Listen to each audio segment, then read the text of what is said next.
નમસ્કાર મિત્રો આજે તમારી સમક્ષ ધનુ રાશિના જાતકો માટે વિશેષ વિડીયો છે। શા માટે વિશેષ વિડીયો છે તો કે 5 કમજોરીની આપણે ચર્ચા કરશું, 5 અવગુણની ચર્ચા કરશું। જો આ 5 કમજોરી 5 અવગુણ એમના જીવનમાંથી ત્યાગ કરી દઈએ, કાઢી નાખે તો એ જીવનમાં દરેક ક્ષેત્રમાં સફળ થઈ જાય છે। અને કોઈ એવો માનવ નથી જેના જીવનમાં અવગુણ ન હોય। જેમ ગુણ હોય એમ અવગુણ પણ જોવા મળે છે। તો ધનુ રાશિના જાતકો માટે આ 5 અવગુણ નો ત્યાગ અવશ્ય કરવો જોઈએ। 5 માંથી કોઈ પણ વધારે હોય તો એનો ત્યાગ અવશ્ય કરવો જોઈએ। મિત્રો, સાચા મિત્રો કોને કહેવાય? જે આપણા અવગુણને, આપણી કમજોરીને દૂર કરે, આપણે સત્ય સાથે આપણા જીવનની અંદર સાથ આપે, એને સાચો મિત્ર કહેવાય છે। આ 5 અવગુણ ધનુ રાશિના જાતકોમાં જોવામાં આવ્યા છે। સૌથી પહેલી જે કમજોરી છે, પહેલું જે અવગુણ છે, એ સૌથી વધારે એને કાઢી નાખવાની જરૂર પડે। એમનું મન ચંચળ હોય છે।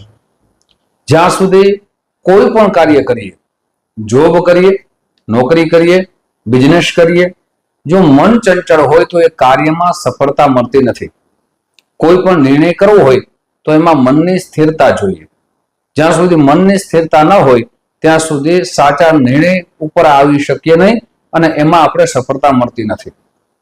એટલે મનને મજબૂત કરો, સાથે કોઈ પણ નિર્ણય કરો, એટલે આપના જીવનમાં અવશ્ય સફળ થઈ જશો। મિત્રો, આવી 4 કમજોરીની આગળ ચર્ચા કરશું, પણ તે પહેલા એક નમ્ર પ્રાર્થના છે।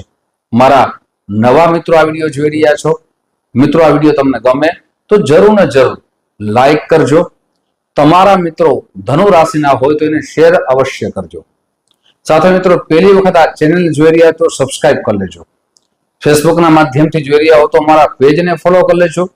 આવી સુંદર મજાની જાણકારી આપને પ્રાપ્ત થતી રહે। મિત્રો, હવે વાત કરીએ બીજી કમજોરી, બીજા અવગુણની। તો ધનુ રાશિના જાતકો સત્ય સાથે જીવન જોવામાં આવ્યું છે, એટલે એમ કહી શકાય સ્પષ્ટ સત્ય વક્તા જોવામાં આવ્યા છે। મિત્રો, સત્ય બોલવું એ આપણો ધર્મ પણ છે, સત્ય બોલવું એ આપણો જીવનનો એક અંગ પણ છે। પણ સત્ય છે એને પ્રસ્તુત કરવાના ઘણા બધા રીત હોય છે। સત્ય છે એ મીઠી ભાષામાં પણ આપણે કહી શકીએ છીએ, અને સત્ય છે એ કડવી વાણીમાં પણ કહી શકીએ છીએ। જ્યારે કડવી વાણીમાં સત્ય બોલીએ ત્યારે ઘણા બધા વ્યક્તિઓના એ પોતે એવું માની લે છે કે આ વ્યક્તિ મને ઠપકો આપે છે, ખીજાય છે, અથવા બીજી વિચારધારાથી એ પોતાના મનમાં લઈ લે છે। એટલે એ મનમાં લેવાથી એ સંબંધ તૂટી જાય છે। સત્ય બોલવું એ સાચું છે, પણ સત્યને બોલવાની એક રીત હોય છે। એટલે આપ સત્ય વક્તા છો, જોવામાં આવ્યા છો, અને સત્યને પ્રકાશિત કરવામાં આપની પદ્ધતિ જો કડવી વાણીમાં હોય તો એને બદલાવી ખૂબ જરૂરી છે। મિત્રો, હવે ત્રીજા અવગુણની ચર્ચા કરીએ। મિત્રો, જેમ તમારી સામે અવગુણની ચર્ચા કરું છું, કમજોરીની ચર્ચા કરું છું, એમ ઉપાય પણ બતાવીશ, એટલે આ વિડીયો સંપૂર્ણ જરૂર સાંભળજો। ત્રીજી કમજોરી જોવામાં આવ્યું છે કે આત્મવિશ્વાસ પોતાના ઉપર વધારે હોય છે। પોતે એવું માની લે છે કે હું જે સત્ય છું, હું જે કહું છું એ સત્ય છે। આવો આત્મવિશ્વાસ વધારે પડતો જીવનમાં ઘણી વખત નુકસાનકારક બને। આત્મવિશ્વાસ રાખવો, આત્મવિશ્વાસથી કાર્ય કરવું એ બહુ સારી વાત છે, પણ આત્મવિશ્વાસનું અભિમાન કરવું, આત્મવિશ્વાસનો ઈગો રાખવો એ જીવન માટે નુકસાનકારક બને છે। આત્મવિશ્વાસ વધારે થઈ જાય કે હું સત્ય છું ત્યારે અભિમાનનું પ્રતીક બને અને એ અસફળ તરફ આપણે લઈ જાય છે।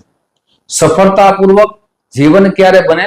જ્યારે સત્ય અને સરળતા બંને જ્યારે મિશ્રિત થાય, બંને એક થઈ જાય, ત્યારે એ માણસ જીવનમાં સફળ થાય છે। એટલે જે આત્મવિશ્વાસથી કાર્ય કરો છો એમાં ઈગો, અભિમાનનો ત્યાગ અવશ્ય કરવો જોઈએ। હવે ચોથા અવગુણની આપણે ચર્ચા કરીએ। ચોથો અવગુણ છે એ ક્રોધ બહુ કરે છે। જ્યારે ક્રોધ આવે ત્યારે ક્રોધની અંદર જીદ પકડી લે છે, પછી અસત્ય હોય તો એ જીદ છોડતા નથી, એ ક્રોધને છોડતા નથી। એટલે ક્રોધને છોડે નહીં, એટલે વાણીમાં સંયમ રહેતો નથી, વાણીમાં અસંયમતા આવે, ત્યારે વાણી છે એના હિસાબે ઘણા સંબંધો તૂટે. વ્યવહારિક જે પણ સંબંધો હોય તે પણ તૂટી જાય, બિઝનેસમાં પણ ખોટ આવે, નોકરી કરતા હોય ત્યાં પણ ખોટ આવે, ઝઘડા થાય અને એના હિસાબે પણ ઘણી વખત આપણા જીવનમાં મોટા મોટા નુકસાન વેઠવા પડે છે. એટલે એ વાણી ઉપર સંયમ રાખવો ખૂબ જરૂરી છે. પાંચમી જે કમજોરી જોવા મળી છે એનામાં ધીરજ નથી હોતી. કોઈ પણ કાર્ય ઉતાવળ સાથે કરે છે અને ઉતાવળ કરે કોઈ પણ કાર્યમાં તો પણ અસફળ થાય. સામાન્ય દ્રષ્ટાંત આપું તો કે ગાડી ચલાવતા હોય ત્યારે ફાસ્ટ ગાડી ચલાવીએ તો સરકારના નિયમ પ્રમાણે ન ચલાવીએ અને વધારે ફાસ્ટ ચલાવીએ તો એક્સિડન્ટ થવાની સંભાવના વધી જાય.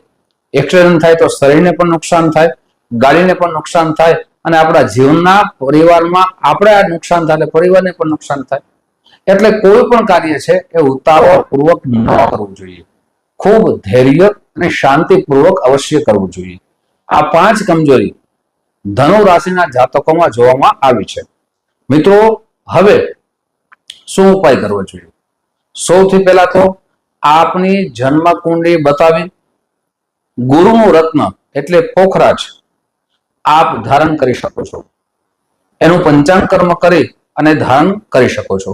ઘણી વખત એવું જોવામાં આવ્યું છે મિત્રો કે ઘણા બધા મિત્રો નંગ ધારણ કરે છે, રત્ન ધારણ કરે છે, પણ એ રત્ન એના કેરેટનું ન હોય અથવા એની પૂજા ન કરાવી હોય, એની પ્રતિષ્ઠા ન કરાવી હોય, જપ અનુષ્ઠાન ન કરાવી હોય અને ધારણ કરે તો એનો ફાયદો જોવા મળતો નથી. એટલે સૌથી પહેલા જન્મકુંડળી બતાવી કેટલા કેરેટનું પહેરવું, એની પ્રાણ પ્રતિષ્ઠા પૂજા અનુષ્ઠાન કરાવી અને રત્ન ધારણ કરવું જોઈએ, જેનાથી એના જીવનમાં આપ ફાયદો લઈ શકો. સાથે બીજો ઉપાય, સરળ ઉપાય બતાવું છું કે આપને પ્રતિ ગુરુવાર, જો પ્રતિ દિવસે થઈ શકે, રોજ થઈ શકે તો ઉત્તમ છે, પણ ગુરુવારે તો ખાસ કરવું. ગુરુવારના દિવસે આપ પીળા રંગના વસ્ત્રો ધારણ કરી વિષ્ણુ ભગવાનની સામે બેસી અને વિષ્ણુ શાસ્ત્રનો પાઠ અવશ્ય કરવો. ગુરુવારના દિવસે યથાશક્તિ પીળા રંગની વસ્તુનું દાન કરવું. પ્રતિ દિવસ થઈ શકે તો વિષ્ણુ ભગવાનને તુલસીના જે પણ પત્રો મળે અર્પણ કરી અને વિષ્ણુ શાસ્ત્રનો પાઠ, જો આપને ન આવડે, સંસ્કૃતના શબ્દો હોય તો આપને સાંભળો તો અવશ્ય. મિત્રો, આ રીતે ઉપાય કરશો, તમારા અવગુણને દૂર કરશો તો આપના જીવનમાં સફળ જીવન અવશ્ય આપ જીવી શકશો અને સફળ આપ થઈ શકશો. મિત્રો, આવી જાણકારી તમારી સમક્ષ મૂકતો રહીશ. આપ જે પ્રેમ આપો છો એ પ્રેમ બદલ આપ સૌનો હૃદયથી ખૂબ ખૂબ આભાર વ્યક્ત કરું છું. ફરીથી મળશો. જય શ્રી કૃષ્ણ. મહાદેવ.